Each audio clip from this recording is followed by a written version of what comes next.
嘿，大家伙儿早喽！4月12号星期六周末了，看这边没有大风，今天的天气很不错。第4个训练日，咱们今天回评论，一会儿去大阪城慢跑，看看大阪城有什么不一样。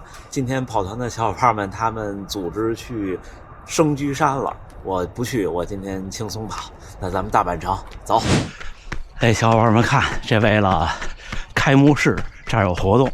这块跑步就只能走边上的这条路了啊，已经开始准备了，就不知道在准备什么。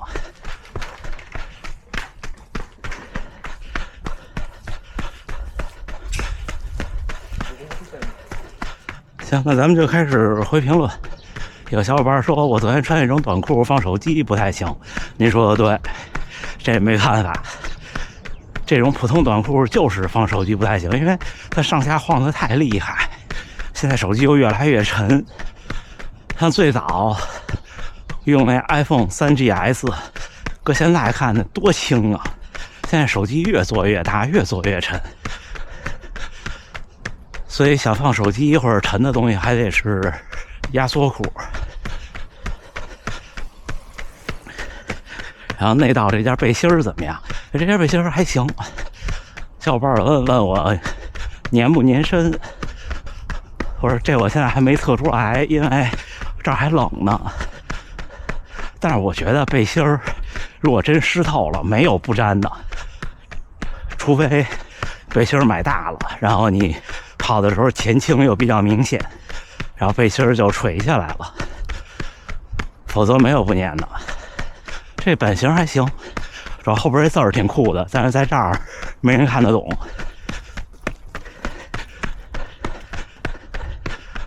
你想你跑着跑着，你瞅一人露出后背这几个字儿，是不是挺有意思？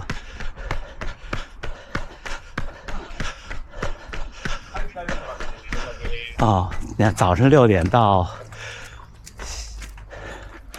下午1点，下午4点一刻到晚上6点这一块儿。然后就是有小伙伴说徒步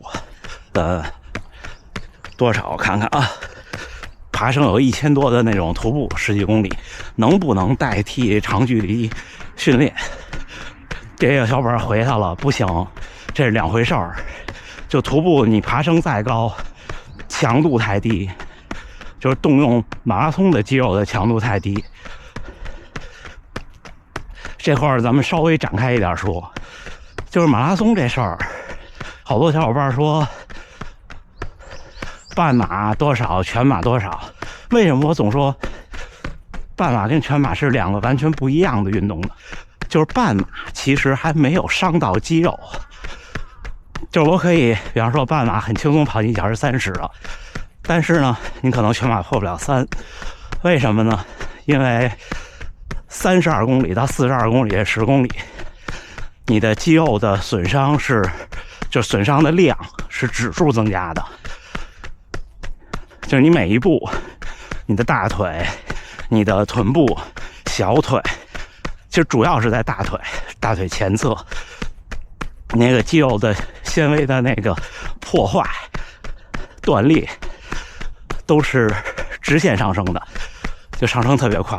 而这种事情在半马的时候是发生的不多的，或者很少发生的，所以它就是两个运动。所以你看，有的小伙伴跑完马拉松腿疼1礼拜，然后你可能当天或者第2天，哪怕第3天，可能你要赶上体检，你那个人就说你是不是心脏有问题了？因为肌肉它就等于它融到血里了，就是它那个破坏以后，你知道吗？所以你整个人的身体负担也大。但是这东西你说每个人或者一个人不同时期，他损伤的量是一样的吗？肯定不是。我们练马拉松练的是什么？练的就是这些东西的，不能说坚固，但是差不多吧，这意思。坚固程度就是抗造的这个能力。你可能不锻炼的人，从来不跑步的人，你让他跑到10几公里，你说我就让你坚持，你跑不动你给我走，他可能就不行了。训练有素的专业运动员，他可能这个事情发生的时候已经40公里了，甚至已经是42公里之后的事情了。像我差不多，我觉得34公里开始就出现，它就有点就跟雪崩似的这种效应了。因为比如你这一片肌肉一直是好的，这就跟磨水泡一样，一直是好的没事儿，突然开始有地方不行了，最薄弱的地方开始不行了，它一不行呢，你整个肌肉的能力就又下降了，下降你想维持同样的强度，那其他地儿用的劲儿就大了。同时呢，其他地儿它本身也开始疲劳了，用的劲儿越大，疲劳的就越快。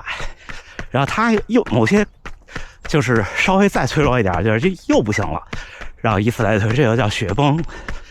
你看像我做技术的就特别懂这个。你看这个秒杀也好啊，原来双11也好啊，这些你崩溃其实不是慢慢的，就是雪崩，一下就不行了。所以我们平常马拉松训练练的更多的是这些东西，所以我才说为什么长距离对于马拉松想出不错成绩的小伙伴来说是有必要的。因为这些东西你说可以通过每天的中距离的跑步或者是短距离的间歇强度去训练吗？也不能说完全不能，但是它代替不了长距离。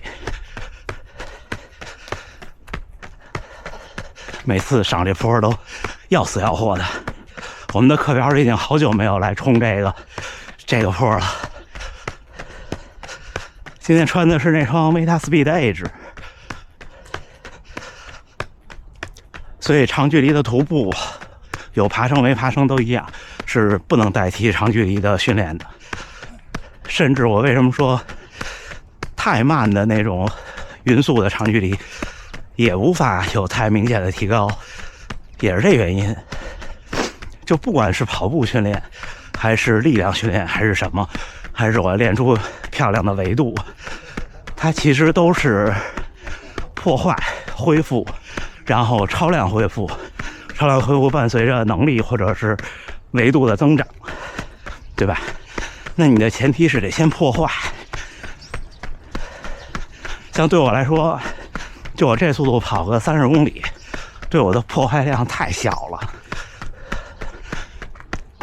因为我已经不是新手期了。对于新手期的小伙伴们，那你跑30公里的目的或者是什么，是更多的是说我能跑下来就可以了。那对于有一定训练要求的小伙伴们，显然不是这样的。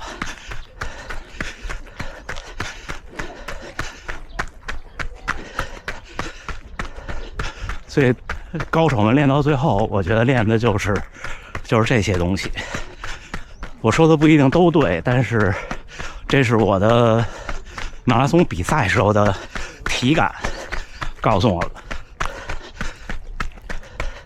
所以我才说心肺能力绝大多数时候只要您能完成马拉松了，那对您来说心肺永远不是马拉松的瓶颈或者是短板，绝对不是，都是肌肉能力。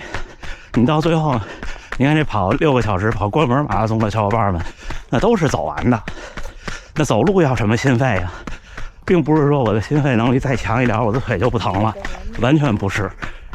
而这些小伙伴也不用去考虑什么乳酸，乳酸这东西是不会，就是这么说啊，你跑完马拉松当天下午就全都没有了，可能都用不了当天下午。就是你要是6个小时完赛的小伙伴，没完赛呢就已经没有了，就是您根本就没有到产生乳酸那个状态，你是因为肌肉的损坏造成你觉得肌肉酸疼和没劲儿了，就这么回事儿。让小伙伴们间歇跑多快啊，跑多少组啊，这些东西因人而异。就这东西对我来说，它没有一度都没有成为过我的问题，因为我可能比较幸运，就一开始拍脑袋跑的那种间歇，碰巧我能顶下来，因为我还有好多小伙伴说今天计划10个400没顶下来。我给您的建议就是，比方说像我那个时候，我马拉松能跑4个小时的时候，我大概能跑先一个6公里的热身，加9个1公里，间隔2分钟，2分钟就是单纯的休息，这是我那时候的能力。你要是拿不准怎么办呢？你就试试，你就1公里1个。如果您的马拉松在3个半小时以外，那间歇就2分钟。如果马拉松在4个半小时以外，其实不用跑间歇。那一定要跑，那你就间歇2分半。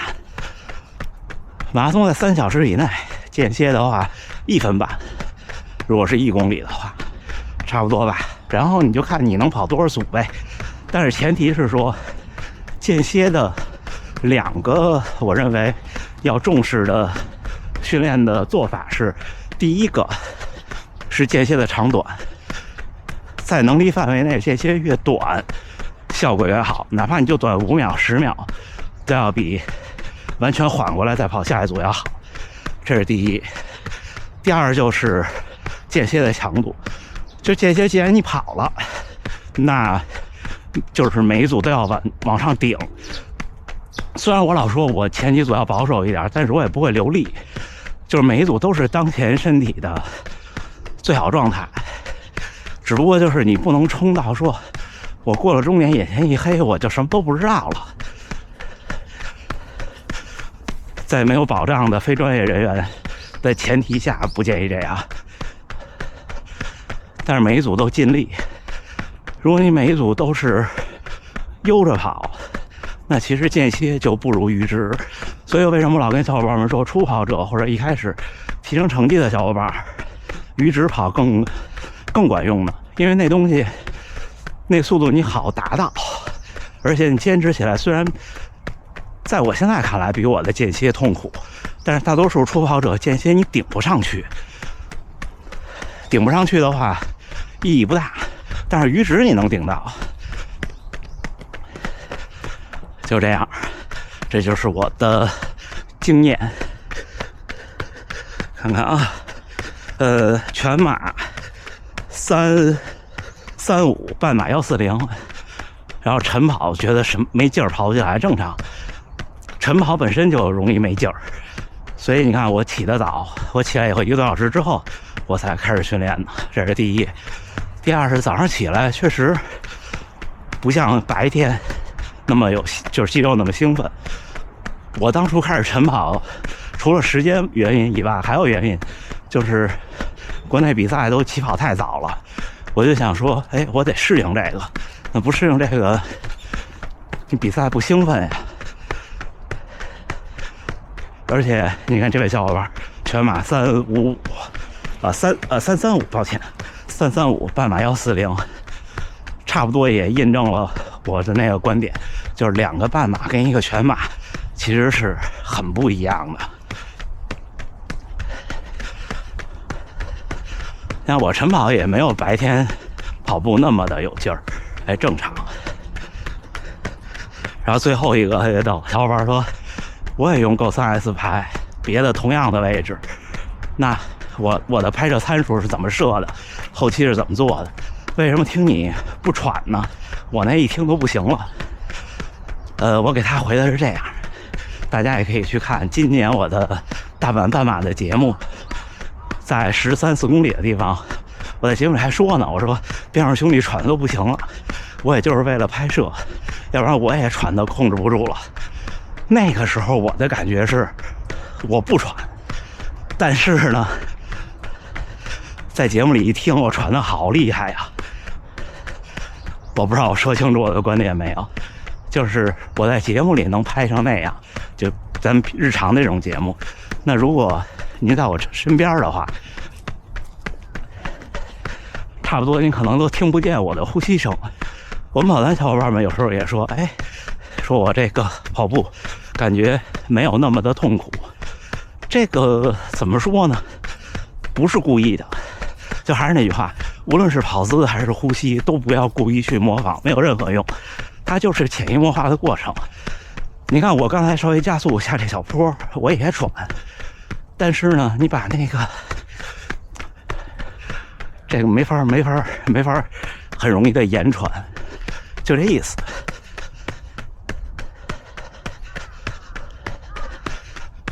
而且我的经验是，跑步的时候确实听自己的呼吸声会比听别人的小一些。因为我跟他说，我说咱们的所有的设置啊、参数啊、后期的逻辑啊都是一样的。这视频是能降噪，但是降不了喘，因为我的视频现在做了语音凸显，就是人声的部分还会增强的。行吧，差不多都回完了，大本城都快一圈了，加油加油！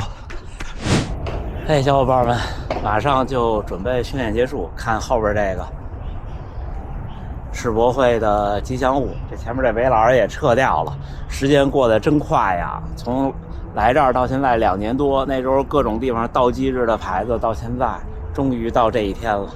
行，再跑跑就回家。4月12号星期六清晨7点06，训练结束，最后一个训练日，18公里，平均配速4分57，心率134。今天就是一个单纯的匀速跑，用一个单纯的匀速有氧结束这4天的训练。然后明天是休息日，休息日还是会有轻松的晨跑，只不过就没有这么长。对我来说，可能4公里到8公里之间就很舒适。